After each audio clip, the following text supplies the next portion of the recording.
करते हैं ICSE इस सेमेस्टर 1 एग्जामिनेशन मैथमेटिक्स का पेपर को सॉल्व करना। क्वेश्चन नंबर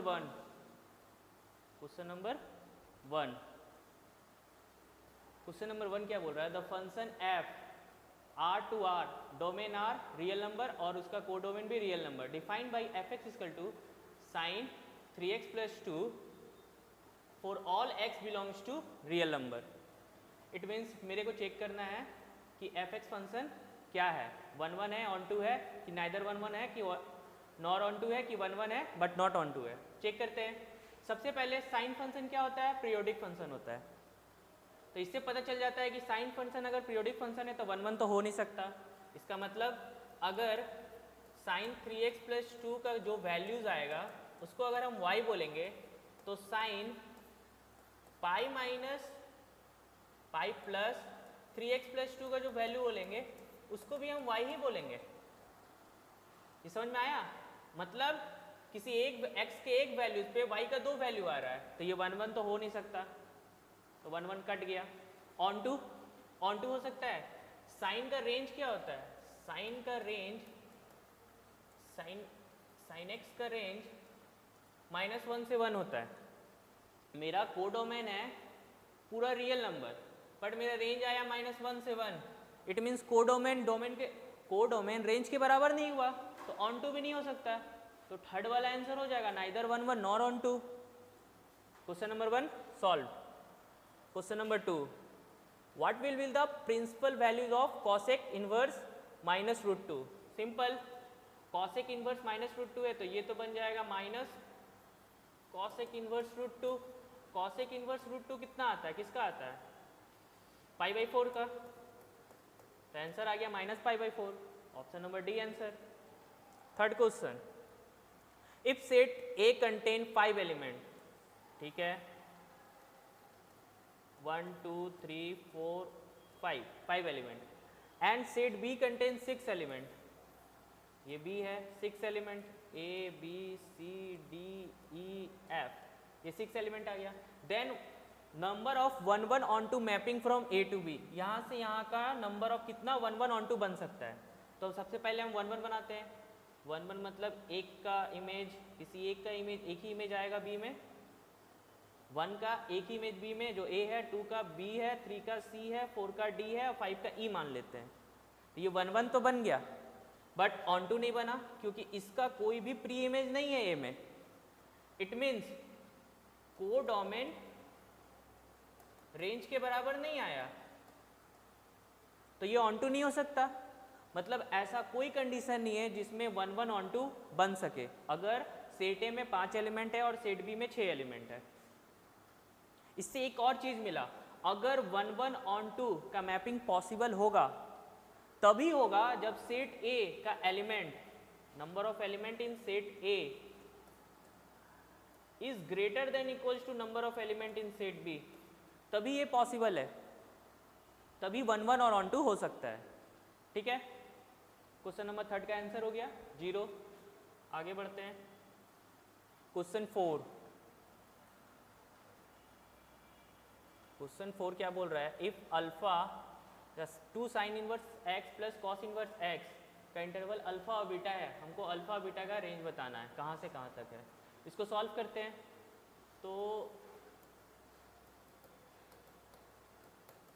पहले इसको सॉल्व करके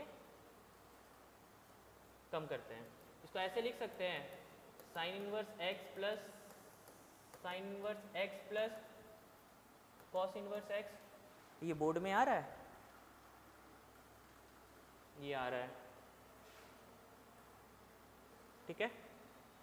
तो इसको ऐसे लिखा जा सकता है, ये बन जाएगा π/2। तो साइन इनवर्स x प्लस π/2 का मेरे को इंटरवल बताना है, ठीक है। तो कैसे बताएंगे?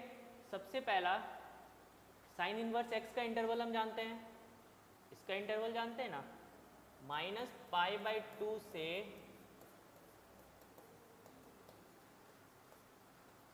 π/2 तक इसका होता है इंटरवल साइन इनवर्स x का।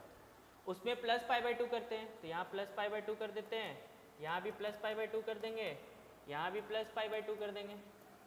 इससे ये तो 0 आ जाएगा और ये पाई आ जाएगा, मतलब इसका रेंज कहाँ से कहाँ है, 0 से पाई। ऑप्शन है, हाँ ऑप्शन नंबर सी आंसर। ठीक है, यहाँ पे ओपन इंटरवल है इसलिए हम आंसर में ओपन इंटरवल बोले हैं। अगर यहाँ पे ये इंटरवल नहीं रहता तब हमको आंसर देना पड़ता क्लोज इंटरवल, क्योंकि 0 को लेके है और पाई को भी लेके है। ठीक है, मतलब 0 को इंक्लूड करना है और पाई को भी इंक्लूड करना है।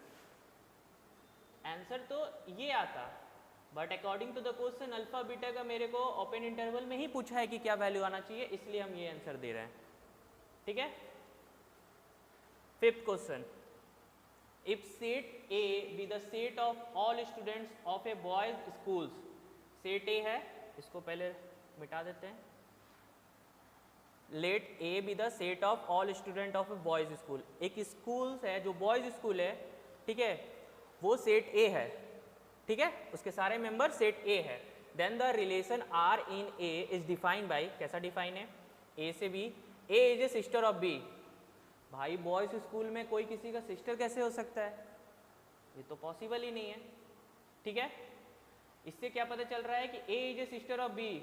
अगर ए भी बॉय है बी भी बॉय है तो कैसे पॉसिबल हो सकता है कि एक बॉय दूसरे बॉय का सिस्टर हो सकता है, ये तो हो ही नहीं सकता। तो इससे सीधा आंसर मिल गया कि ये एम्प्टी सेट है, simple. Question number 6, cot inverse minus x, ये तो प्रॉपर्टीज है, सबको एग्जैक्टली याद होता है कि इसका आंसर आता है pi minus cot inverse x. अगर याद नहीं है तो इसको प्रूफ कर देते हैं। कॉट इनवर्स माइनस एक्स, इसको हम मान लेते हैं थीटा। ठीक है, तो minus x equal to cot theta, सही है, x equal to minus cot theta, ये भी सही है। तो माइनस कॉट थीटा कहाँ होता है, सेकेंड क्वाड्रेंट और थर्ड क्वाड्रेंट में, नहीं सेकेंड क्वाड्रेंट में तो होता है ना माइनस कॉट थीटा, ये तो गारंटी है। तो एग्जैक्टली हम लिख सकते हैं cot pi minus theta, guarantee, ये सही है। तो हम इसको लिख सकते हैं cot inverse x equal to pi minus theta, सही है। तो हम इसको लिख सकते हैं, थीटा को इधर ले आए, कॉट इनवर्स को उधर भेज देंगे, तो pi minus cot inverse x, theta equal to pi minus cot inverse x आ गया। और थीटा को ही माने थे हम कॉट इनवर्स माइनस एक्स, तो आंसर आ गया pi minus cot inverse x, यही आंसर है मेरा, सिंपल। अब वो देखते हैं क्वेश्चन नंबर 7, ये डिटर्मिनेंट निकालने बोल रहा है। अगर ऐसा डिटर्मिनेंट है 2 क्रॉस 2 का डिटर्मिनेंट है ये, तो क्रॉस मल्टीप्लाई करो, simple. 1 minus log base b, this is a, into log a base a b. इसको हम तोड़ सकते हैं बेस रूल से, इसको कैसे तोड़ सकते हैं, log base e A log base e B into log base e B log base e A, ऐसा तोड़ सकते हैं लॉग का बेस थ्योरम से। ठीक है, तो इससे ये कट जाएगा, इससे ये कट जाएगा, तो ये कितना 1 आ जाएगा। तो 1 माइनस 1 ये कितना होता है 0, आंसर 3, पक्का। ठीक है, ये दिख रहा है आप लोग को पहले, हाँ दिख रहा है। Question number 8, from the matrix equation A B equal to A C it can be concluded that B equal to C provided. मतलब बोल रहा है कि ये मैट्रिक्स इक्वेशन है, ये कंक्लूड कर रहा है कि ये होगा, तो कौन सा स्टेटमेंट सेटिस्फाई करेगा। तो सबसे पहला, ये कोई अलजेब्रा का इक्वेशन नहीं है कि हम ए और ए को काट सकते हैं।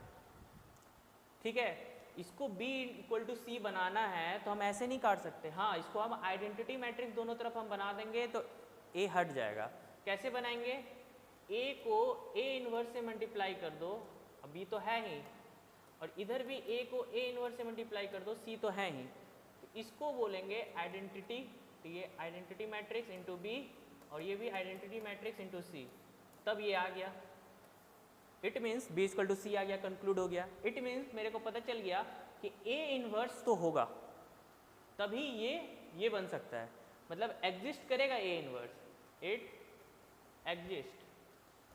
अगर ए इनवर्स एग्जिस्ट कर रहा है इसका मतलब डिटर्मिनांट नॉट इक्वल्स टू 0 होगा, और डिटर्मिनांट नॉट इक्वल्स टू 0 किसका होता है? नॉन सिंगुलर मैट्रिक्स का, इसलिए इसका आंसर हो जाएगा A is a non singular matrix. समझ में आया? सिंगुलर क्यों नहीं होगा? क्योंकि ए इनवर्स एग्जिस्ट कर रहा है तो डिटर्मिनेंट नॉट इक्वल टू 0 होगा, और सिंगुलर मैट्रिक्स किसका होता है? जिसका डिटर्मिनेंट इक्वल्स टू 0 आता है, इसलिए ये तो नहीं होगा, और ये दोनों का तो कोई रोल ही नहीं है इसमें। सबसे पहला word question number 9, what is the transpose of A column matrix? Column matrix किसको बोलते हैं? ए बी सी, एक कॉलम में रहा उसको कॉलम मैट्रिक्स बोलते हैं। अगर इसको ट्रांसपोज करना है तो कैसे बनेगा? अगर ये कॉलम में है तो इसको ऐसे बना देना है ए बी सी, ये कैसा मैट्रिक्स आ गया? ये पूरा का पूरा रो बन गया, इसको क्या बोलेंगे? Row matrix. ऑप्शन में है? हाँ, ऑप्शन चौथा, रो मैट्रिक्स हो गया। अब हम लोग नेक्स्ट क्वेश्चन देखते हैं। नेक्स्ट क्वेश्चन है multiplicative inverse of A. What is the multiplicative inverse of A? ये है ए, इसका मल्टीप्लिकेटिव इनवर्स समझ लो बी, ये दोनों का इनटू क्या आना चाहिए? आई। ये समझ में आ रहा है? ए का मल्टीप्लिकेटिव इनवर्स बी ऐसा होना चाहिए कि दोनों को मल्टीप्लाई करेंगे तो आई आएगा। ये कैसे होगा? मतलब बी किसके बराबर होना चाहिए? ए इनवर्स के, तभी ना दोनों को मल्टीप्लाई करेंगे तो ये आई के बराबर आएगा। I is a identity matrix, दोनों को इंटू करके मेरे को आई लाना है, ठीक है? तो क्या आएगा बी के बराबर? A inverse. तो ए का मल्टीप्लिकेटिव इनवर्स क्या है? A inverse.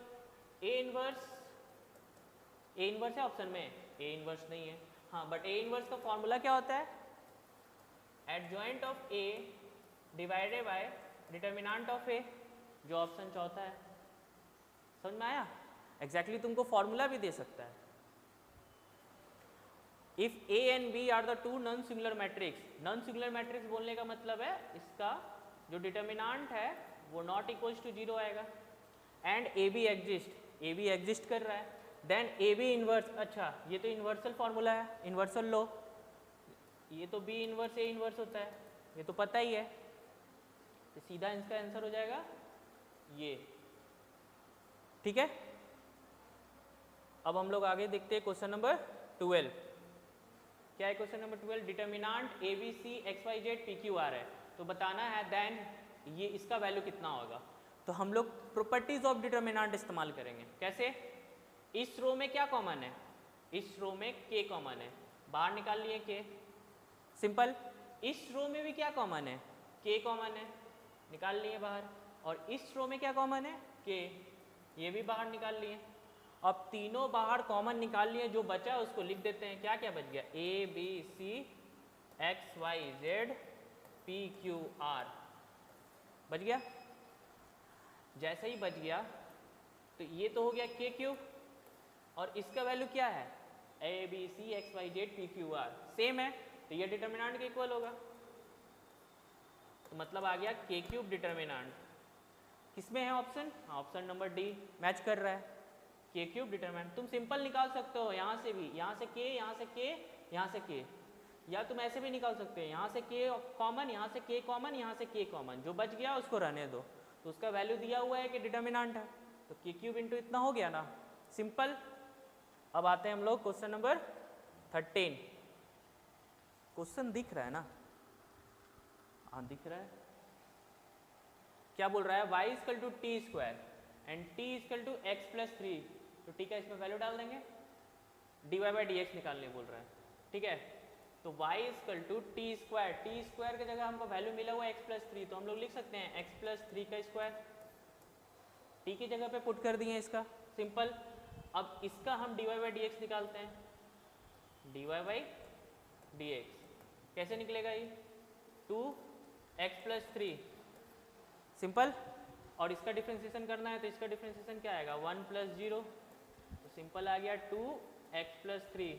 ऑप्शन में है, हाँ ऑप्शन सेकेंड, सिंपल। अब आगे बढ़ते हैं हम लोग। The set of points where the function fx is differentiable in x mod x है। सबसे पहले मॉड x हटाएंगे हम लोग। कैसे हटाएंगे? तो अगर x greater than equals to 0 है, मतलब ये पॉजिटिव है, तो मॉड कैसा निकलेगा? पॉजिटिव x बाहर आएगा तो दोनों इंटू हो जाएगा तो x स्क्वायर। अगर x लेस देन 0 है तो कैसा आएगा? माइनस x के साथ, यहाँ पे माइनस एक्स स्क्वायर आ जाएगा। ये भी मेरा पॉलिनोमियल फंक्शन, ये भी मेरा पॉलिनोमियल फंक्शन। मेरे को पता है पॉलिनोमियल फंक्शन मेरा डिफरेंशिएशन होता है, डिफरेंशिएबल होता है, बट मेरे को एक बार चेक करना पड़ेगा इसका क्रिटिकल पॉइंट पे भी ये डिफरेंशिएबल होगा कि नहीं। क्रिटिकल पॉइंट क्या है? 0, सिंपल। तो एज ए तुम ग्राफ से भी इसको सॉल्व करते हो, बिना ग्राफ से भी सॉल्व कर सकते हो, क्योंकि पॉलिनोमियल फंक्शन तो डिफरेंशिएबल होता है, ठीक है। क्रिटिकल पॉइंट पे चेक करते हैं तो LHD और RHD इक्वल लाना पड़ेगा मेरे को, ठीक है। LHD मतलब ये वाला, इसको डिफरेंशिएट करो तो क्या आ गया?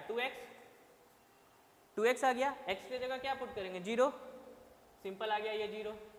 LHD 0 आ गया। RHD देखो इसके कारण आया -2x, इसको डिफरेंशिएट किए तो x की जगह क्या पुट करेंगे? 0, यहाँ 0 पुट करेंगे तो ये भी 0 आ गया।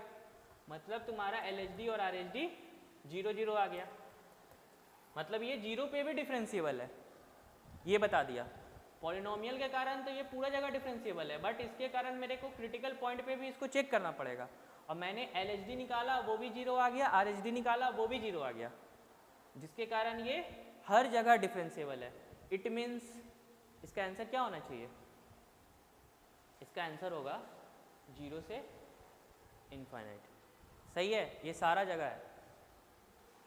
नहीं, 0 से इनफाइनाइट नहीं, माइनस इन्फिनिटी से इन्फिनिटी ना, सारा जगह डिफरेंशिएबल है। तो इसको काटो, माइनस इन्फिनिटी से इन्फिनिटी, क्योंकि ये सारा जगह डिफरेंशिएबल है। केवल एक जगह चेक करना था 0 पे, और 0 पे भी ये LHD RHD सेम आ गया, इसलिए ये सारा जगह डिफरेंशिएबल है, ठीक है। माइनस इन्फिनिटी से इन्फिनिटी तक। एग्जैक्टली तुम इसका ग्राफ से भी इसको देख सकते हो। y equal to x square और y equal to minus x square, positive के लिए यही है पॉजिटिव x, इसके लिए y equal to x square क्या आएगा वैल्यू? मतलब x का वैल्यू 1 बैठाओगे, इसका भी 1 आएगा, 2 बैठाओगे, इसका 4 आएगा, तो ये कुछ ग्राफ ऐसा बन जाएगा, ठीक है। माइनस एक्स स्क्वायर के लिए 1 बैठाओगे -1 आएगा, माइनस बैठाओ पहले, -2 बैठाओगे -4 आएगा। एग्जैक्टली ऐसा ग्राफ कुछ ऐसा बनेगा। ये ग्राफ में कहीं भी शार्प टर्न नहीं दिख रहा है।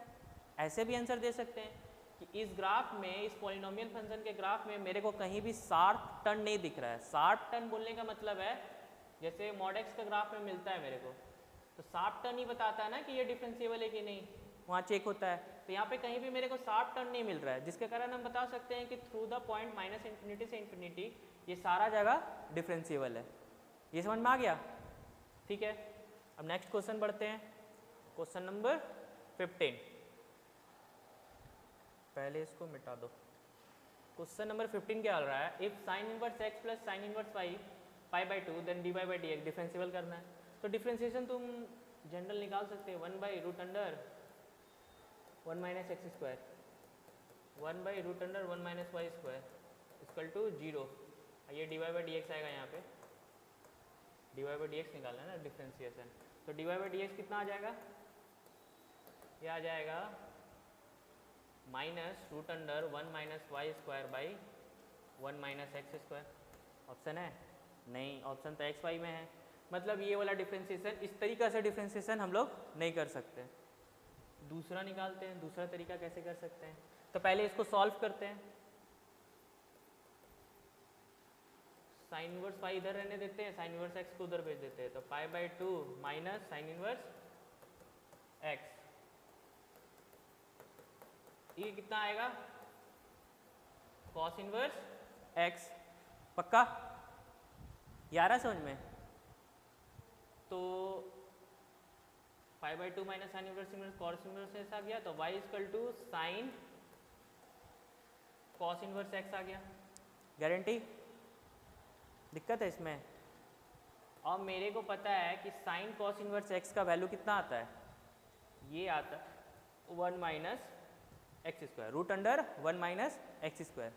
एग्जैक्टली याद रहता है सबको ये वाला, ठीक है। y इक्वल टू क्या आता है, root under 1 minus x square. 1 minus x square आया। अब इसको सॉल्व कर सकते हैं। इसको कैसे सॉल्व करेंगे,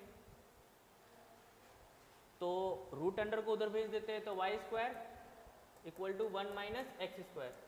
इसको डिफ्रेंशिएट कर सकते हैं, ये क्या बचा 2y dy by d x. ये दिख रहा है?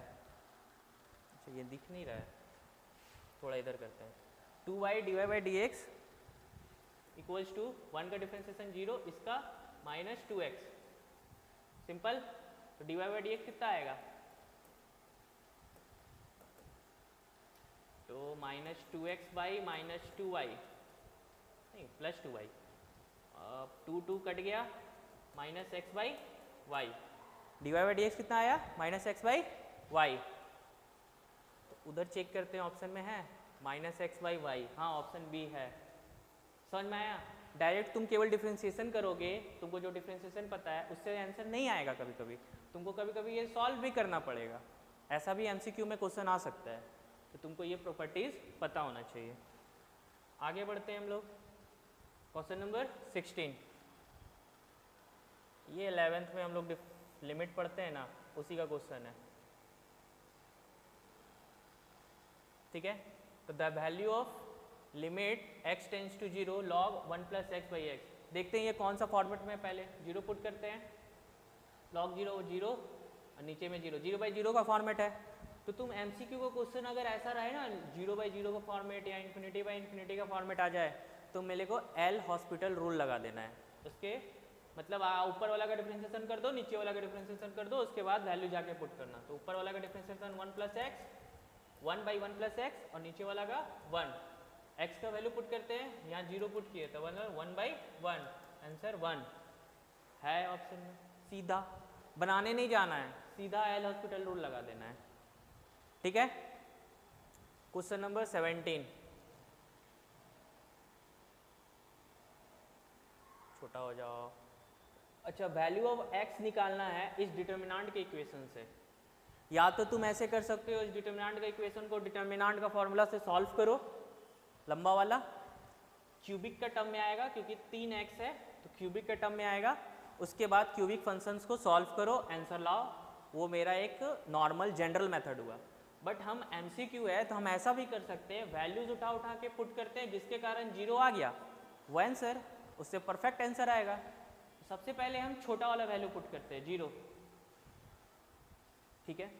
छोटा वैल्यू पुट करते हैं 0, तो ये पहला कितना आ गया 3, ये 6, ये 3, ये -6, ये 3, ये 3, ये 3, 3, 3। इसका डिटर्मिनेंट निकालते हैं, सिंपल निकल जाएगा। दिख रहा है ना? नहीं दिख रहा है तो ऐसे कर देते हैं, ठीक है। इसका determinant 3 first row first column गया, ये दोनों को इनटू, मतलब 9 माइनस 9, माइनस का साइन 6, ये सेकंड कॉलम फर्स्ट रो गया, -18, ये -9, +3, ये गया, क्या बचा -18, -9 फिर से, ठीक है। ये तो 0 आ गया, ख़त्म। इसके कारण ये आ गया -27 और 20, मतलब 6 इंटू 27 आ गया। ये पॉजिटिव में -18 -27, मतलब ये 3 इंटू -27, मतलब ये कुछ वैल्यूज़ देगा। ये तो गारंटी है, ये 0 नहीं दे सकता, क्योंकि 27 6 टाइम, 27 3 टाइम माइनस करना है, ये 0 आ नहीं सकता। इसको कैंसिल करेंगे हम लोग, मतलब जो हम लोग एक चूज़ किए थे 0, वो नहीं होगा। अगला मैथ चूज करते हैं 3 वाला के लिए चूज़ करते हैं, तो यहाँ पे अगर हम 3 बैठाते तो ये कितना आ जाएगा 0, ये कितना 6, ये कितना 3, ये कितना -6, ये कितना 0, ये 3, ये 3 3 0। इससे सॉल्व करते हैं 0, फर्स्ट रो फर्स्ट कॉलम गया 0 माइनस 9, 0 माइनस 9 माइनस 6, ये गया 0 माइनस 9, 0 माइनस 9 प्लस 3, ये गया कितना बचा माइनस 18 माइनस 9, इसके कारण तो 0 आ गया, इसके कारण माइनस माइनस प्लस हो गया और 9 6 54 54 और ये माइनस का साइन है तो 18 दिया 54 माइनस में 54 और 54 कट के तो 0 आ गया, मतलब इसके कारण 0 आ गया। तो मेरा आंसर हम सीधा बोल देंगे कि थर्ड और ये आंसर हो जाएगा। सिंपल एमसीक्यू का यही फायदा है कि तुम पुट करके भी जिससे आंसर आ गया तुम्हारा 0 तुम आंसर मार सकते हो, उससे तुमको सॉल्व करना होगा वो लंबा पड़ेगा, वो क्यूबिक आएगा, क्यूबिक को सॉल्व करना पड़ेगा तब आंसर कुछ आएगा तो लिखोगे। इससे सही है ये पुट कर सकते हो। और एक तरीका और है जिसके कारण पुट करने पे अगर 0 कुछ लाना है तो जिसके कारण या तो 0 आ जा रहा है या जिसके कारण 1 आ जा रहा है, वही ये चूज करने का कोशिश करना, ये 4 में से बहुत सिंपल रहेगा।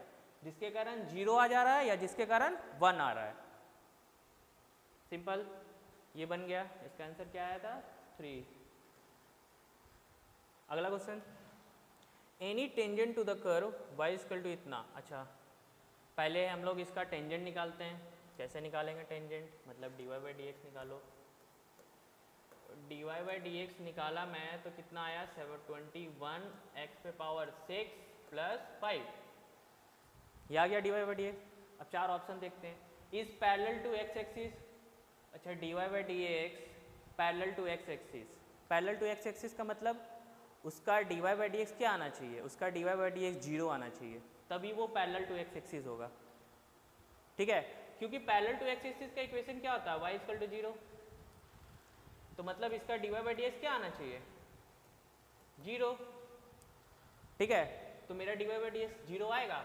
x पे पावर 6 ये एनी टाइम पॉजिटिव वैल्यू देगा, ये गारंटी है, और उसके साथ प्लस 5 हो रहा है, ये भी पॉजिटिव, मतलब ये पॉजिटिव वैल्यू ही देगा, पॉजिटिव वैल्यू देगा, जिसके कारण पैरेलल टू x एक्सिस तो नहीं हो सकता क्योंकि उसके कारण dy बाई डी एक्स 0 होना चाहिए, ये तो 0 नहीं दे रहा है तो ये हो गया cancel. Parallel to y axis, parallel to y axis मतलब मेरा dy by d x undefined आना चाहिए। क्या आना चाहिए अनडिफाइंड, यहाँ तो पॉजिटिव वैल्यू दे रहा है तो ये कैंसिल। थर्ड में देखते हैं। अच्छा मैक्स एन एक्यूट एंगल या ऑब्ट्यूस एंगल। याद होगा कि अगर कोई लाइन एक्यूट एंगल बना रहा है तो उसका टेन थीटा पॉजिटिव होता है।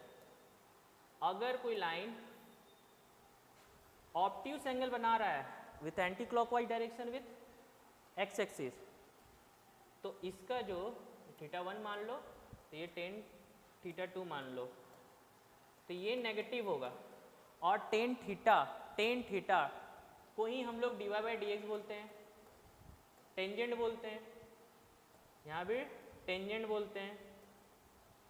ठीक है, यहाँ पे मेरा dy by d x positive आ रहा है, पॉजिटिव आ रहा है मतलब ये वाला आ रहा है, मतलब टेन थीटा मेरा मतलब dy by d x positive तो मतलब मेरा टेन थीटा पॉजिटिव, और टेन थीटा पॉजिटिव मतलब मेरा एंगल एक्यूट, तो simple max an angle acute with x axis, यही वाला आंसर हो जाएगा। अगर नेगेटिव आता तब मेरा ये वाला आंसर होता ऑब्ट्यूस एंगल, पक्का। तो ये कैंसिल क्यों हुआ कि मेरा dy by d x positive आ रहा था, नेगेटिव नहीं आ रहा था। ठीक है, ये सिंपल था। अगला जा रहे हैं second derivative of y equal to x cube minus 5x स्क्वायर प्लस एक्स। अच्छा दो बार डेरिवेशन करना है, एक बार dy बाई डी एक्स निकालते हैं। क्या आया 3x स्क्वायर, इससे माइनस 10x, इससे प्लस 1। एक बार और करेंगे, क्या है इससे 6x माइनस 10, ये तो 0, तो 6x माइनस 10 कहाँ पे है, हाँ ऑप्शन में है, ऑप्शन बी। सिंपल, आगे बढ़ते हैं। What will be the derivative of sine inverse 2x plus 1 plus x square with respect to cos inverse 1 minus x square plus 1 plus x square. अच्छा एग्जैक्टली ये वाला देख के और ये वाला देख के कुछ याद आ रहा है ट्रिग्नोमेट्री का फॉर्मूला? कुछ तो याद आ रहा होगा। क्वेश्चन नंबर 20 देखते हैं हम लोग। What will be the derivative of sine inverse x 2x by 1 plus x square with respect to cos inverse 1 minus x square plus 1 plus x square. इसका मतलब इसके रिस्पेक्ट में डिफ्रेंसिएशन करना है, ठीक है। किसको? इसको इसके रिस्पेक्ट में डिफ्रेंसिएशन करता है। मतलब y इक्वल टू समथिंग रहता है 2x प्लस 2 मान लो, तो मेरे को बोला जाता है कि dy बाई डी एक्स निकालो। इसका मतलब होता है कि y का डिफ्रेंसिएशन कर रहे हैं with respect to x, y का डिफ्रेंसिएशन कर रहे हैं विथ रिस्पेक्ट टू x। तो यहाँ पे बोला है इसको डिफ्रेंशिएट करना है, मतलब इसका डेरिवेटिव निकालना है विथ रिस्पेक्ट टू इसके, मतलब y के जगह पे ये, x के जगह पे ये। आया समझ में? इसको देख के ये किसका फॉर्मूला है? ये लग रहा है 2 tan इनवर्स x का फॉर्मूला है, सिंपल। ये किसका फॉर्मूला है? ये भी तुम्हारा 2 tan इनवर्स x का फॉर्मूला है, ठीक है। मतलब मेरे को डेरिवेटिव निकालना है किसका? इसका डेरिवेटिव निकालना है विथ रिस्पेक्ट टू किसका? dx। x के जगह पे क्या आना चाहिए? ये वाला। आया समझ में? इसका डेरिवेटिव निकालना विथ रिस्पेक्ट टू x, दोनों सेम है तो दोनों काट को 1 नहीं हो सकता है, इसलिए इसका आंसर भी सिंपल। बस तुमको फॉर्मूला पता होना चाहिए और पता होना चाहिए कि डेरिवेटिव कैसे निकालते हैं। डेरिवेटिव का मतलब होता है कि जैसे निकालने बोला कि डेरिवेटिव निकालो y का विथ रिस्पेक्ट टू x, तो हम लोग लिखते हैं dy by d x. Y का डेरिवेटिव निकाल रहे हैं, जिसके रिस्पेक्ट में वो नीचे लिखाता है, सिंपल, ये याद रखना। नेक्स्ट क्वेश्चन भागते हैं हम लोग। अच्छा, नेक्स्ट क्वेश्चन तुम्हारा ये है। Ramu purchased 5 pens, 3 bags and 1 instrument box and paid 16 rupees. From the same shop, Venkat purchased 2 pens, 1 bag and 3 instrument boxes and paid 19. While Gopi purchased 1 pen, 2 bags and 4 instrument box and paid 25. ठीक है, ये 5 pen लिया, ये 3 bag लिया, 1 instrument, उसका दाम 16 रुपया। ये सेम शॉप से 2 पेन लिया, 1 बैग लिया, 3 इंस्ट्रूमेंट बॉक्स लिया, 19 रुपया उसका दाम। और थर्ड में 1 पेन लिया, 2 बैग लिया, 4 इंस्ट्रूमेंट बॉक्स लिया, उसका दाम 25 रुपया। तो using the concept of matrix and determinant to answer the following question by choosing the correct option. अच्छा ठीक है, तो एक्स वाई जेड को क्या मान रहा है? If x y z respectively do not the cost of the pen, bags and instrument box. मतलब एक्स क्या है? एक्स किसका कॉस्ट है? पेन का। बैग का क्या है? वाई। और जेड किसका है? इंस्ट्रूमेंट बॉक्स का। सिंपल। तो then which of the following is true? तो 5 पेन्स किससे एसोसिएट? तो एक्स से इंटू होना चाहिए 5x। बैग का क्या? y 3, मतलब इससे आना चाहिए 5x 3y। बैग से y है और इंस्ट्रूमेंट बॉक्स से z है, तो z। इसका दाम कितना होना चाहिए? 16। हाँ, तो पहला वाला है, ठीक है। अच्छा, दूसरा वाला क्या है? 2x y plus y plus 3z equals to 19। ये भी सही है, तो 2 सही हो गया। अगला क्वेश्चन, ऑप्शन कहाँ है? अच्छा, x प्लस 2 सही हो गया तो गारंटी है कि all of the above answer होगा। तीसरा चेक करने का जरूरत भी नहीं है, 2 सही हो गया ना, ठीक है। इसको बड़ा करते हैं। इफ a इक्वल टू इतना, तो इसका डिटर्मिनेंट निकालना है। तो डिटर्मिनेंट सीधा इसका फॉर्मूला क्या होता है? फॉर्मूला 5 फर्स्ट रो गया, हम फर्स्ट रो के अकॉर्डिंग ले रहे हैं। 5 फर्स्ट रो गया, ये गया 4 माइनस 6 माइनस साइन क्या? -3 ये कॉलम गया, ये रो गया, क्या बचा? 8 माइनस 3 प्लस 1, ये गया, ये बचा 4 माइनस 1 कितना आया ये? -2 -3 प्लस 5 प्लस 1 इंटू 3, ये आया -10, ये आया -15, ये आया 3। कितना हो गया? 3 इससे कट गया तो 7, -7 और 15 और 7 -22 ऑप्शन में है, हाँ ऑप्शन ए आंसर हो गया। Third question, if A equal to इतना और एडजॉइंट ए इक्वल टू इतना, then missing value of x and y, मतलब इसका एडजॉइंट निकालेंगे और इसका इक्वल कर देंगे तो आंसर आ जाएगा। एक तरीका ये है, तो IMCQ है ना, इतना लंबा हम बनाएंगे क्यों, डिस्क्रिप्टिव क्वेश्चन थोड़ी है कि इतना लंबा बनाएंगे। एडजॉइंट ए का मतलब क्या होता है, मतलब इसका कोफैक्टर निकालें और इसका कोफैक्टर का ट्रांसपोज किए तो उसी को बोलते हैं एडजॉइंट ए। कोफैक्टर निकालने के बाद उसको ट्रांसपोज करो तो उसको बोलेंगे एडजॉइंट ए। तो एडजॉइंट ए में क्या होता है, कोफैक्टर।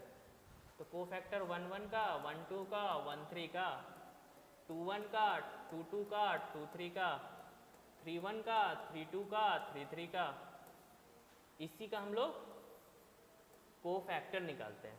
इस कोफैक्टर को ही ट्रांसपोज करते हैं तो C1, तो मेरे को मिलता है एडजॉइंट ए। तो C1, C12, C13, C21, C22, C23, C31, C32, C33, इसका एडजॉइंट ये आया, तो इसी को बोलेंगे एडजॉइंट ए, जो इसके इक्वल होना चाहिए। पक्का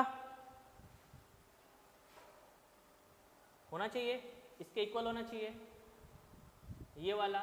तो हम मेरे को केवल इसका वैल्यू निकालना है और इसका वैल्यू निकालना है, तो हम सब कोफैक्टर क्यों निकाले, हम केवल इस पोजीशन वाला और इस पोजीशन का कोफैक्टर निकालेंगे तो एक्स वाई का वैल्यू आ जाएगा, गारंटी है। तो मतलब मेरे को क्या से निकालना है, C21 और C33, ठीक है। तो निकालते हैं, ए कहाँ पे है, ए वहाँ पे है, तो इसका C21 क्या आएगा, C21 कोफैक्टर है। सबसे पहले तो ये क्या है, ऑड है, ऑड है तो -1 पे पावर I प्लस जे, ठीक है। ये कितना आएगा, इंटू 21 का मतलब दूसरा रो पहला कॉलम, दूसरा रो पहला कॉलम, ये हटाएंगे, दूसरा रो हटाएं, पहला कॉलम हटाएं, जो बचा 4 3 12, 12 माइनस 2, ठीक है।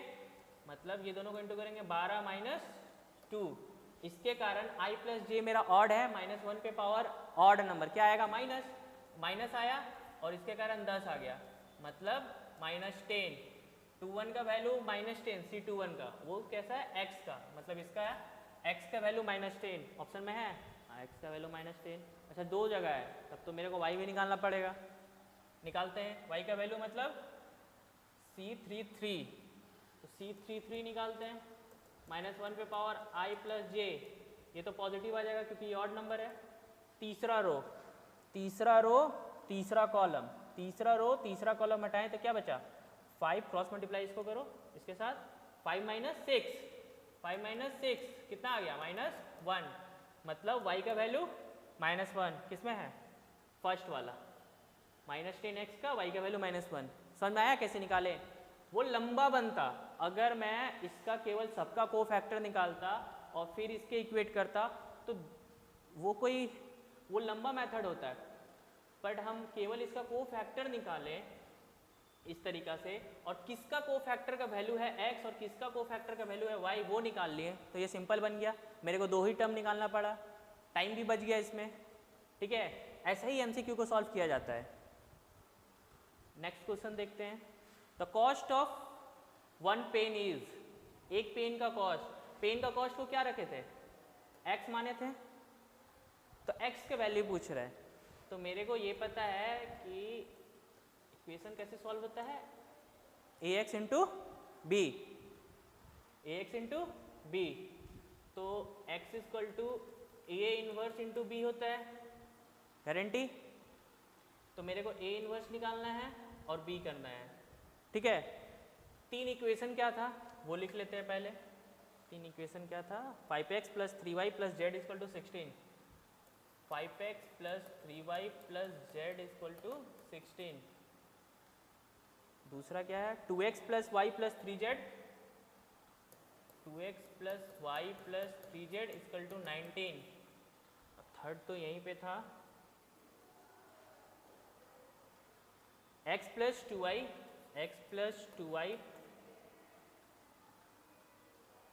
Plus 4z equals to 25। यही आया इक्वेशन, यही 3 इक्वेशन, ठीक है। तो ए क्या है इसमें से? ए है 5 3 1 2 1 3 1 2 4, ये मैट्रिक्स ए है। किसी को दिक्कत? ये मैट्रिक्स ए है, ठीक है। बी क्या है? बी तुम्हारा ये वाला मैट्रिक्स है, ठीक है। तो मेरे को पहले ए का इन्वर्स निकालना पड़ेगा। ए इन्वर्स कैसे निकलता है? Adjoint of A divided by determinant of A, ठीक है। एडजॉइंट ऑफ ए ऊपर वाला क्वेश्चन में निकला हुआ है, ठीक है। तो सबसे पहले हम मिटाते हैं इसको,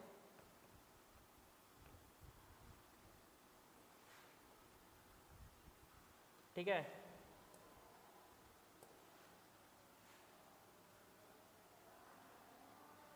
एडजॉइंट ऑफ ए, तो एडजॉइंट ऑफ ए क्या निकला हुआ है? -2, एक्स का वैल्यू -10, इसका 8, ये -5 19 -13 3 -7, वाई का वैल्यू -1। एडजॉइंट ऑफ ए निकल गया। डिटर्मिनेंट कितना निकला हुआ था? -22, सही है। ए इनवर्स का वैल्यू ये निकल गया, गारंटी। इसको इंटू करना है बी के साथ। बी क्या है?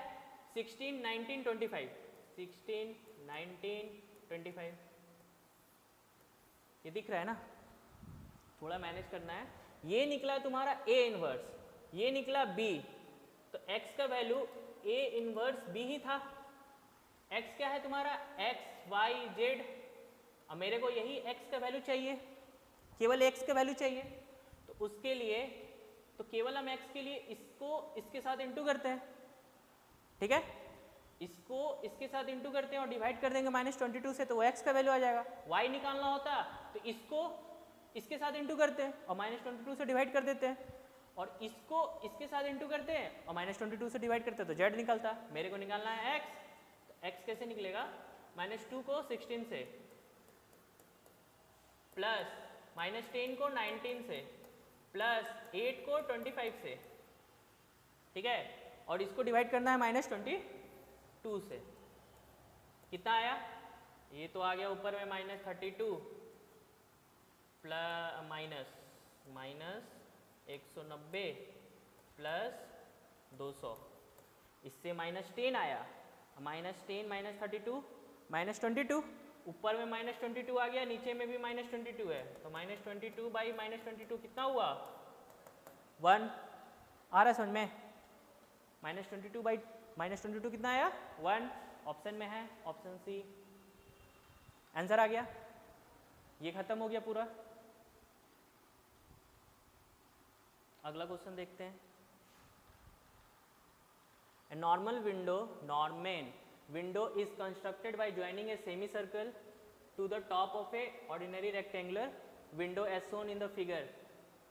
Total parameter of the window is 10 metre. ये है तुम्हारा रेक्टेंगल और उसके ऊपर में सेमी सर्कल बना हुआ है। एक फिगर अच्छा से बना लेते हैं। ये क्या है? रेक्टेंगल, और ये क्या है? Semi circle. गारंटी, इसका लेंथ दिया हुआ है x, इसका लेंथ दिया हुआ है y। अगर ये y है तो ये भी y है, ठीक है। तोड़ लेते हैं। अगर ये x है तो ये भी x होगा। ये टोटल कितना होगा? x। अगर ये सेमी सर्कल है तो इसका जो आधा होगा वो x/2 होगा, और यही x/2 इसका क्या होगा? रेडियस। इस सेमी सर्कल का रेडियस होगा, ठीक है। ये समझ में आ रहा है? मेरे को बोला है पैरामीटर है 10 मीटर, ठीक है। इतना गिवन हम कंडीशन उठा लिए हैं, ठीक है। तो क्वेश्चन है, if the length and breadth of the rectangular portion of the window is y and x centimetre, ठीक है, as shown in the figure. हाँ, दिया हुआ है x ये, y ये। Then the relation between the variable is, अच्छा y और x में क्या रिलेशन होगा ये निकालना है। तो गिवन है कि इसका पैरामीटर कितना है 10 मीटर, तो दोनों का पैरामीटर निकालते हैं। पैरामीटर मतलब इसका लेंथ कितना y, ये x, तो y और y मतलब 2y प्लस x, ये रेक्टेंगल निकल गया। सेमी सर्कल से क्या निकलेगा, कितना होता है circumference of semi circle, circle का होता है 2 पाई r, इसका आधा होता है पाई r मतलब, तो पाई r का वैल्यू कितना है x/2, x/2, इसका वैल्यूज कितना दिया हुआ है, टोटल पैरामीटर दिया हुआ है 10 मीटर, तो 10 का इक्वल, इसको सॉल्व करते हैं, क्या बज रहा है, इसको सॉल्व करते हैं, y के टर्म में लाना है तो y को एक साथ करते हैं, ठीक है। तो पहले एलसीएम ले लेते हैं, तो 4y plus 2x plus pi x equals to 20, ये दिख रहा है सबको,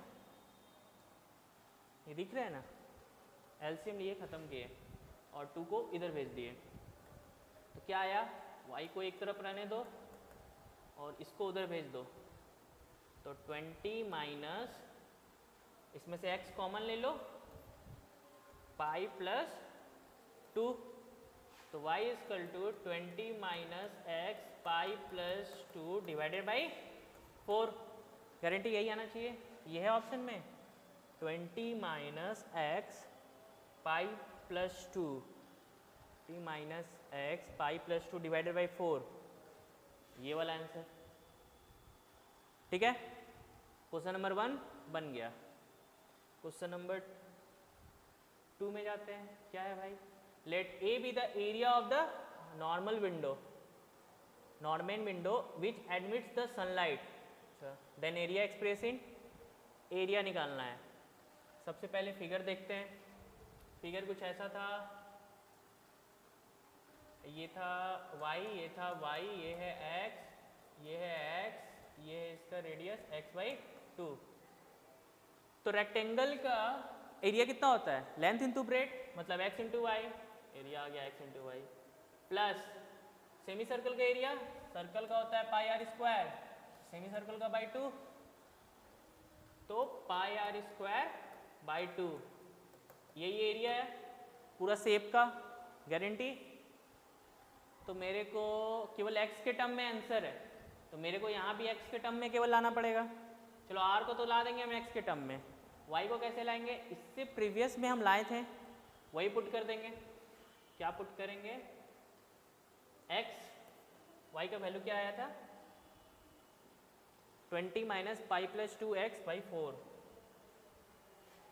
20 minus x pi plus 2 by 4 plus pi r square मतलब रेडियस का, रेडियस x/2 है, इसका whole square by 2 equals to a, पक्का ये समझ में आया कैसे पुट किए, ठीक है।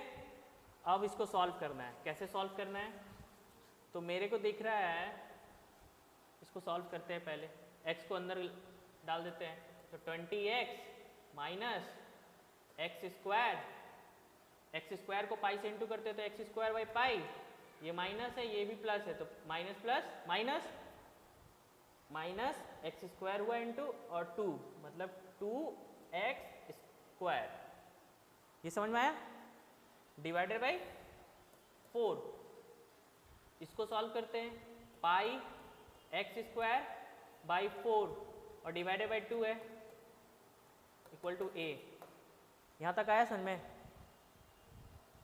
अब इसको मिटा देते हैं,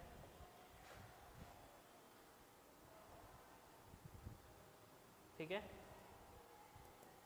तो यहाँ से यहाँ सॉल्व करते हैं, क्या आएगा, अब मेरे को क्या करना है,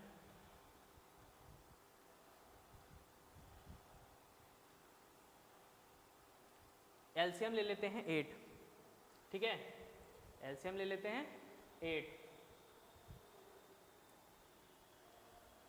टोटल में देखते हैं क्या चेंजिंग आता है, 8 लिए 4 से डिवाइड 2 से, तो 2 से इंटू करना पड़ेगा, 14x minus 2x square pi minus 4x square plus pi x square, ये समझ में आया, इक्वल्स टू a आया है, यह है समझ में, तो इसको सॉल्व करते हैं तो -2 पाई स्क्वायर एक्स, ये पाई एक्स स्क्वायर एक्स, तो ये माइनस बन जाएगा।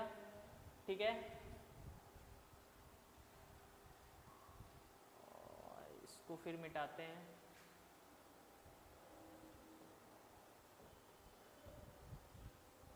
ये तो समझ में आ गया होगा, इसको मिटाते हैं।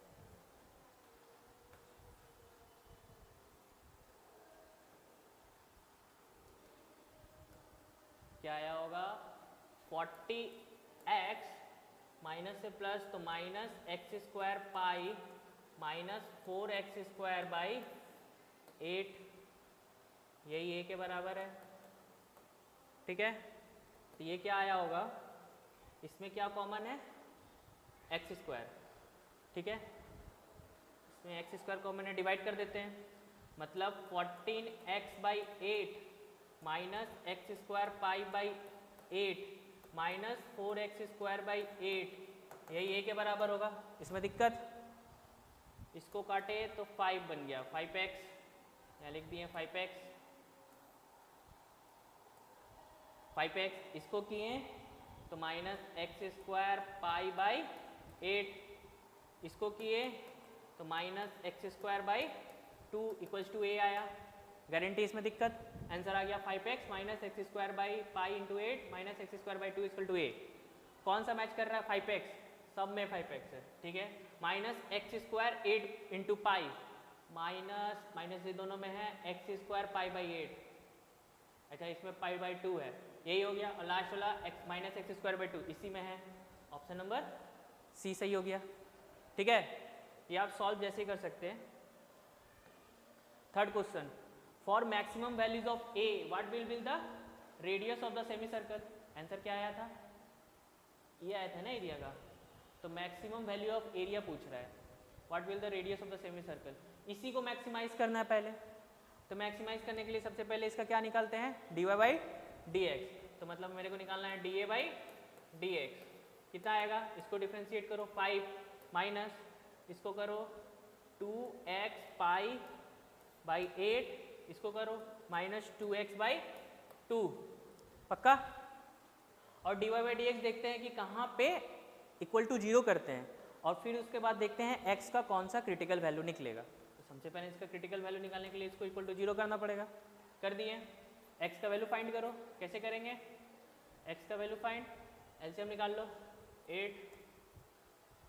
ठीक है, तो यहाँ तो 8 पर 40 माइनस 2x पाई माइनस, तो एलसीएम ले लिए, ठीक है कोई नहीं, 4 8x इक्वल्स टू 0, ये उधर चल गया, 0 हो गया, क्या बचा 40 माइनस 2x पाई minus 8x equal to 0। x का वैल्यू x कॉमन ले लो, उधर भेज दो सब, मतलब 40 इक्वल्स टू x कॉमन लेते हैं,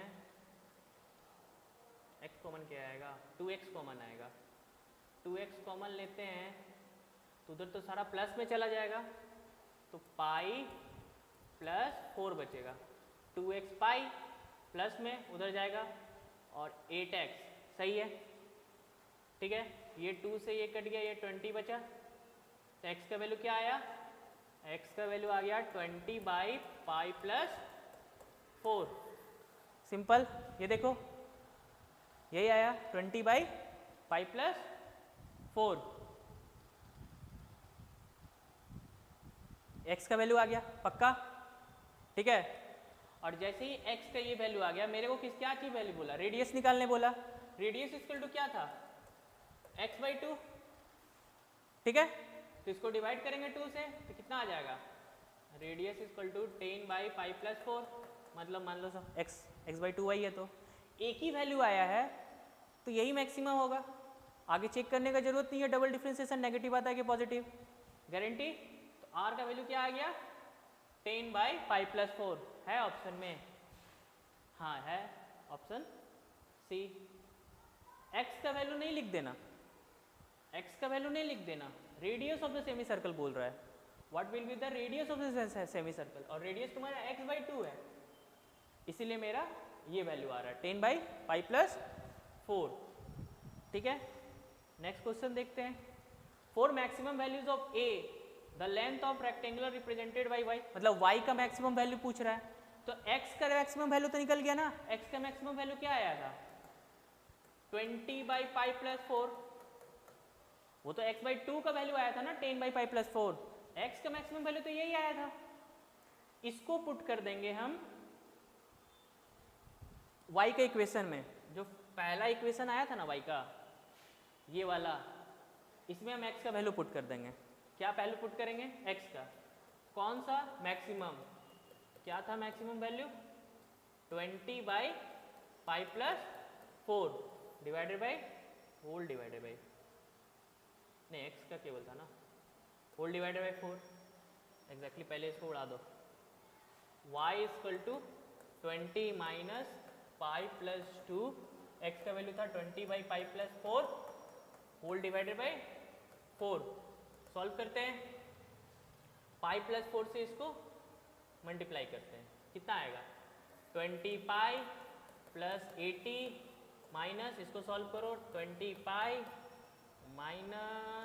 40, सही है, π/4 नीचे आ जाएगा और इसका इंटू में भी 4 रहेगा, ये कट गया इसके साथ, इससे ये 40/π+4, 4 ये कट गया 10, मतलब 10/π+4, ये y का वैल्यू आया समझ में। ऑप्शन में देखते हैं, फाइंड द मैक्सिमम y का वैल्यू 10/π+4, 10/π+4, ये आया y का वैल्यू, समझ में आया। यहाँ ये था x/2 का वैल्यू, क्योंकि ये रेडियस निकालना था,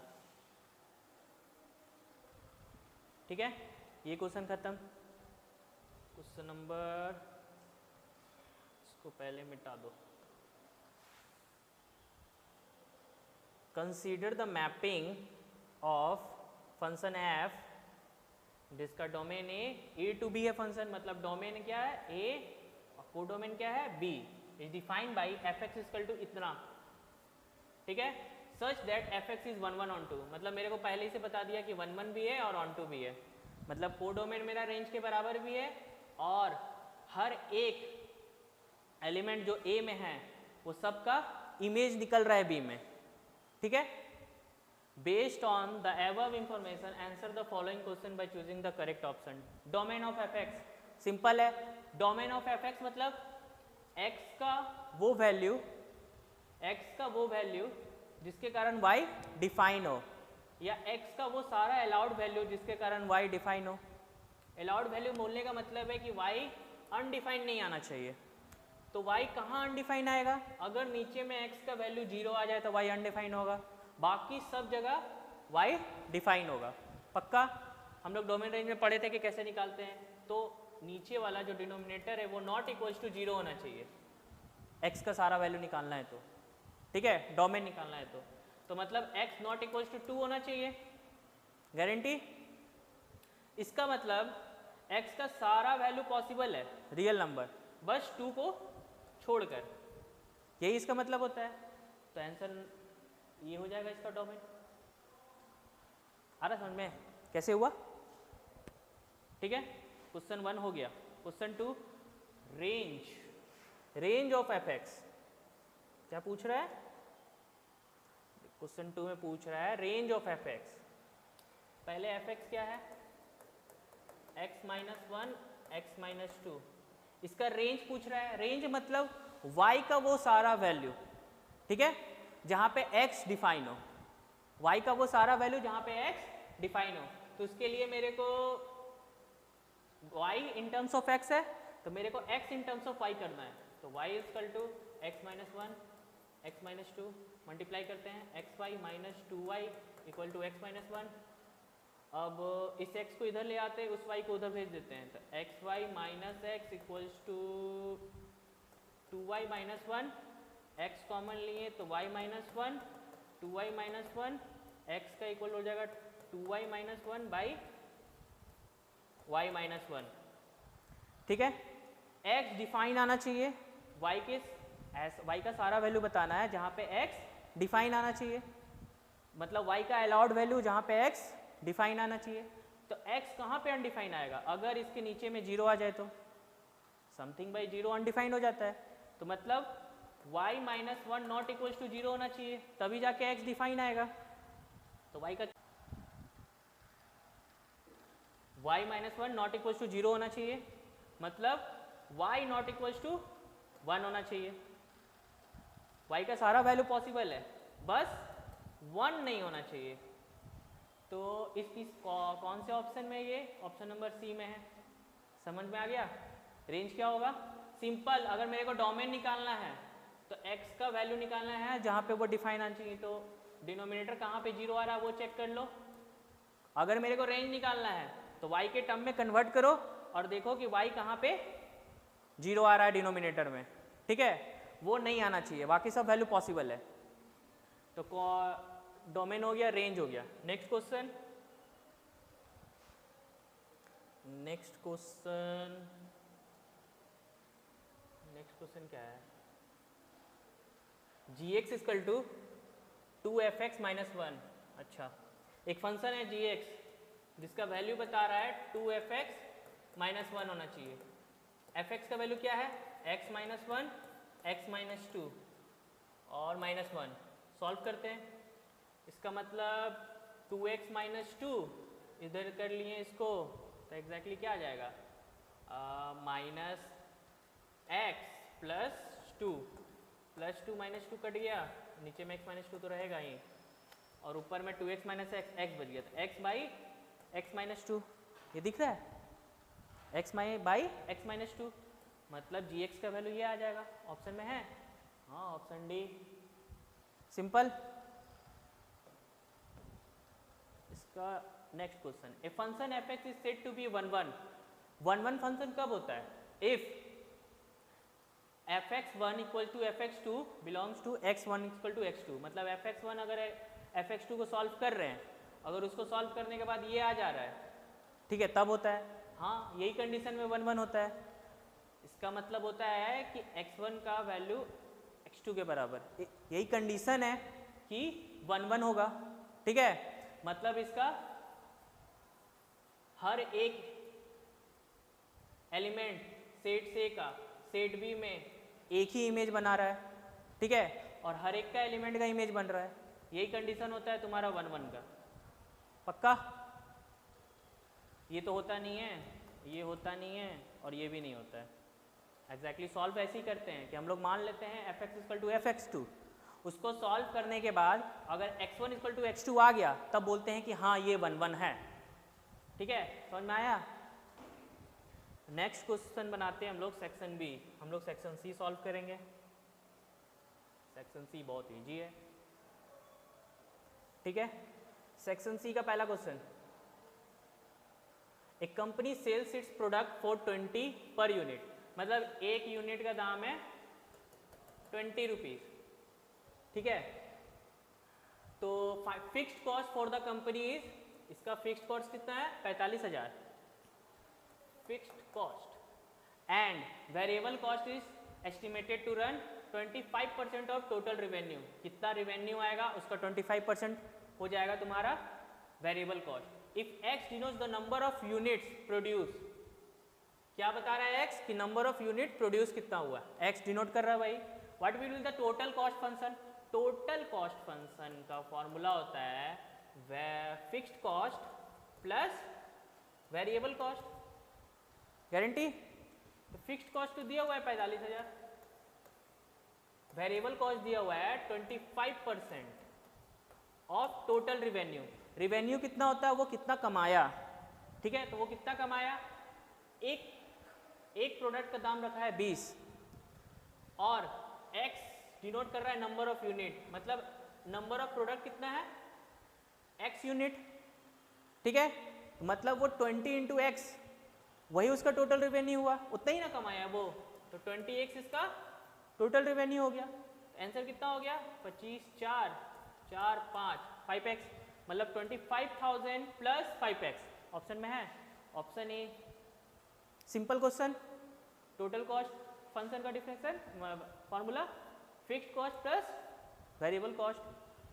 the demand function for a certain community is given by इतना, डिमांड फंक्शन दिया हुआ है। What will be the total revenue from the sale of 3 unit? Demand total revenue का फॉर्मूला क्या होता है, P इंटू एक्स। P दिया हुआ है मेरे यहाँ पे, ठीक है। पहले टोटल रिवेन्यू निकाल लेते हैं। तो 4000 माइनस 100x को x से इंटू करते हैं, क्या आ गया 4000x minus 100x square, guarantee.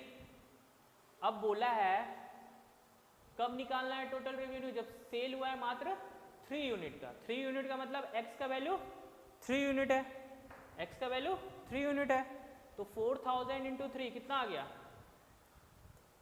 12000 minus 100 into x square, मतलब एक्स स्क्वायर 9 आ जाएगा। 9 इंटू 100 मतलब 900, कितना आ जाएगा 0 0, 10 से 9 1, 2 से 1 1 1, मतलब 1 1 1 0 0 2 हुआ। ऑप्शन नंबर ए ही है, ठीक है। इसको मिटा देते हैं। तीसरा question, a company sells x packet of biscuit each day at 10 a packet, मतलब एक पैकेट का दाम कितना है 10 रुपये, ठीक है। सेल्स कर रहा है वो, एक पैकेट को कितना में बेच रहा है 10 रुपये में। The cost of manufacturing this packet is 5 पर पैकेट, मतलब उसको बनाने में कितना खर्चा होता है, एक पैकेट को 5 रुपया, ठीक है। Plus a fixed daily overhead cost of 700, मतलब उसका फिक्स्ड कॉस्ट कितना लगता है 700। एक फिक्स्ड कॉस्ट लगना ही है, इतना तो एक पैकेट बनाने में लगता है 5 रुपये, बट ये एक फिक्स्ड कॉस्ट लगता है, वो कितना भी पैकेट बनाए ये कॉस्ट तो लगेगा 700 का। What will the profit function, मेरे को प्रॉफिट फंक्शन निकालना है। तो प्रॉफिट फंक्शन कब निकालते हैं, प्रॉफिट फंक्शन मतलब हो गया टोटल रिवेन्यू कितना वो कमाया, sorry total revenue minus total cost कितना उसको लगा बनाने में, ऐसे निकालते हैं। तो टोटल रिवेन्यू कैसे निकलेगा, एक पैकेट को बनाने में 10 रुपये लगता है, तो समझ लो कि x पैकेट को बनाने में कितना लगेगा 10x, समझ आ रहा है। ये वो कमाया, यही टोटल रिवेन्यू हो गया, माइनस टोटल कॉस्ट कितना होगा उसका वेरिएबल कॉस्ट। टोटल कॉस्ट का फॉर्मूला क्या होता है, variable cost plus fixed cost. Fixed cost तो 700, वेरिएबल कॉस्ट 5 और x प्रोडक्ट बना है तो मतलब 5x प्लस 700 होगा। ये तुम्हारा वेरिएबल कॉस्ट, ये है तुम्हारा फिक्स्ड कॉस्ट। तो total revenue minus total cost कर लिए। इसका आंसर देखते कितना आया 10x माइनस 5x माइनस 700, तो ये आ गया 5x माइनस 700, 5x माइनस 700 है ऑप्शन नंबर बी आंसर, ठीक है। बहुत सिंपल क्वेश्चन है। अगला क्वेश्चन है the cost function of a firms is given by x equal to इतना, the average cost function at x equal to. Average cost निकालने का फॉर्मूला होता है कि जो तुम्हारा कॉस्ट फंक्शन आया उसको डिवाइड कर दो x से, किसी भी चीज का एवरेज फंक्शन ऐसे ही निकलता है। तो कॉस्ट फंक्शन क्या है, ये 3x square minus 2x plus 6, इसको डिवाइड कर देंगे x से तो क्या आएगा 3x minus 2 plus 6 by x, ठीक है। बोला है x इक्वल टू 3 पे निकालो एवरेज कॉस्ट फंक्शन, कहाँ पे निकालो x इक्वल टू 3, तो 3 बैठा देंगे x के जगह पे, तो ये 9 आ गया, माइनस 2 रहेगा, ये 3 किए तो 2 हो जाएगा प्लस 2, ये कट गया 9 बच गया, option C, simple. Next question, the demand function for a certain product is represented by the equation p is equal to ax square plus bx plus c where x is the number of unit, कितना unit produce हुआ है वही x है, demanded, अच्छा नहीं number of unit demanded मतलब x unit का demand हो रहा है, and p is the price per unit, एक यूनिट का दाम है p, पक्का। अब मेरे को निकाला रिवेन्यू फंक्शन निकालो, r को बोलते हैं रिवेन्यू फंक्शन। तो रिवेन्यू कैसे निकलेगा, कितना प्रोडक्ट का डिमांड है और एक प्रोडक्ट का कितना दाम है, तो वो रिवेन्यू आ जाएगा, पक्का है, ठीक है। तो एक प्रोडक्ट का कितना दाम है P, और ऐसा ऐसा कितना प्रोडक्ट है डिमांड कर रहे हैं x, तो p इंटू एक्स आ जाएगा रिवेन्यू का। p क्या है a x square plus b x plus c into x, ठीक है, ये दिख रहा है ना, कितना आ जाएगा a x cube plus b x square plus c x, ये दोनों को इंटू करेंगे तो कौन से ऑप्शन है a x cube plus b x square plus c x, option A confirm. Next question, next question है द मार्जिनल रिवेन्यू। अच्छा मार्जिनल रिवेन्यू, अभी हम लोग रिवेन्यू फंक्शन कैसे क्या निकाले a x cube plus b x square plus c x, एक case study का क्वेश्चन है, बड़ा हो जा, हो गया, ठीक है। मार्जिनल रिवेन्यू कैसे निकालते हैं, किसी भी चीज का अगर मार्जिनल निकालना है मतलब उसका डिफरेंशिएशन करना है विद रिस्पेक्ट टू एक्स, किसका निकालना है मार्जिनल, रिवेन्यू का। रिवेन्यू क्या आया है a x cube plus b x square plus c x, यही आया है रिवेन्यू। किसी भी चीज का मेरे को मार्जिनल निकालना है ना तो उसको डिफरेंशिएट करो with respect to x, simple question, ये डी है, तो डिफरेंशिएट करते हैं तो कितना आया 3a x square plus 2b x plus c, ठीक है, किसका ऑप्शन है 2bx plus c, option B confirm. Slope of the marginal revenue, किसी भी चीज का अगर स्लोप निकालना है मतलब उसका टेन थीटा निकालना है, टेन थीटा निकालना है मतलब उसका डेरिवेटिव निकालना है विथ रिस्पेक्ट टू एक्स, ठीक है, क्या निकालना है उसका डेरिवेटिव निकालना है विथ रिस्पेक्ट टू एक्स। किसका स्लोप निकालना है मार्जिनल रिवेन्यू का, मार्जिनल रिवेन्यू यही है, तो इसी मार्जिनल रिवेन्यू का मेरे को डेरिवेटिव निकालना है, मतलब इसका dy बाई dx निकालना है, इसको मानो तुम y तो इसका मेरे को डिफरेंशिएशन निकालना है with respect to x। Slope मतलब यही होता है कि उस चीज का मेरे को डेरिवेटिव निकालना है, तो इसका डेरिवेटिव निकालने का क्या आएगा 6ax प्लस 2b, ये तो 0 आ जाएगा, 6ax plus 2b, option B, सारा का ऑप्शन बी ही आ रहा है, ठीक है, ऑप्शन बी। अब ये क्वेश्चन है value of x for which the marginal revenue increases, अब क्या बोल रहा है x के किस वैल्यूज पे मार्जिनल रिवेन्यू इंक्रीज करेगा, ये कैसे निकालेंगे। मार्जिनल रिवेन्यू कौन सा है, मार्जिनल रिवेन्यू ये आया मेरा, सॉरी यहाँ पे लिख देते हैं मार्जिनल रिवेन्यू, मार्जिनल रिवेन्यू आया, x के किस वैल्यू पे मार्जिनल रिवेन्यू इंक्रीज करेगा, मतलब अगर मेरे को इंक्रीजिंग डिक्रीजिंग निकालना है तो उसका डेरिवेटिव निकालना पड़ेगा। मार्जिनल रिवेन्यू का डेरिवेटिव निकालो, वो अगर कहाँ पे इंक्रीज कर रहा है मतलब उस डेरिवेटिव का निकालना है कि कहाँ पे वो डेरिवेटिव, मतलब वो डेरिवेटिव कोई डेरिवेटिव निकाले, वो डेरिवेटिव ग्रेटर देन 0 कहाँ पे है, यही करना पड़ेगा। इंक्रीजिंग डिक्रीजिंग में हम लोग पढ़े हैं, तो ये आया मार्जिनल डेरिवेटिव, ये कहाँ पे इंक्रीज करेगा कहाँ पे डिक्रीज करेगा, इसके लिए सबसे पहले इसका डेरिवेटिव निकालना होगा, इसका डेरिवेटिव हम लोग निकाल लिया यहाँ पे, ठीक है। अब ये डेरिवेटिव को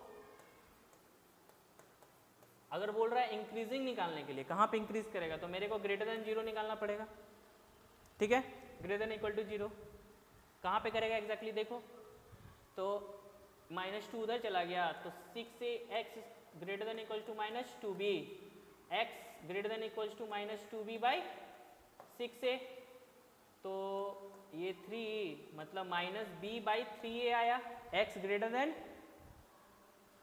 -b बाई 3a, यही है पक्का, x greater then -b by 3a, ये देखो कैसे आया, डेरिवेटिव को ग्रेटर देन 0 किए, x का किस वैल्यू पे ये डेरिवेटिव ग्रेटर देन 0 आएगा वही निकालना है, तो निकाल लिए, x greater then -b by 3a आया, सारा क्वेश्चन खत्म। तो आपका ये कंप्लीट हो गया पूरा। अगर आपको वीडियो अच्छा लगा है, मेरा कॉन्सेप्ट अच्छा लगा है, तो वीडियो को लाइक करें, सब्सक्राइब करें, और अगर अच्छा लगा है तो कमेंट में बताएं, हम और भी MCQ का सीरीज बनाएंगे। Okay, thank you.